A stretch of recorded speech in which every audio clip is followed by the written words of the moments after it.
Ballo in Maschera is a story about the last days in the life of a king, and maybe the last days of monarchy.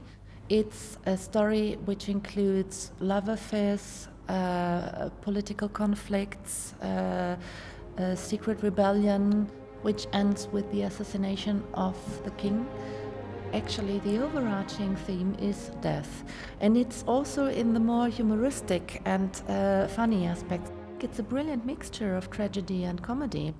So the contradiction of the light and bright and the very dark and tragic is absolutely brilliant in this piece. I found quite a lot of aspects in this piece which fit to the world of a society about 100 years ago.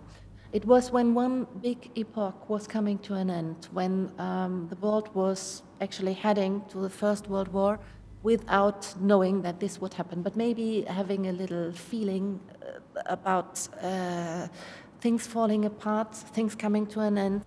The King Riccardo is, in my opinion, a very ambiguous character, and it's also striking that when we see him for the first time in the first scene, he's asleep, and all his aristocrats from the court are standing around singing about him, and he is just dreaming. I think he is a dreamer, but he is a very, very romantic character, and his longing for death and his loving Amelia, the impossible love, makes him gives him a certain depth and a fascination.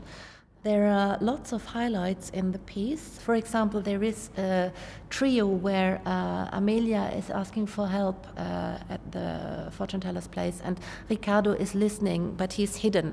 The way this is written is so passionate and so fantastic. It's absolutely thrilling. Also, the love duet of Riccardo and Amelia, it's a big outbreak of passion and accumulation of love and fire, and it's absolutely overwhelming.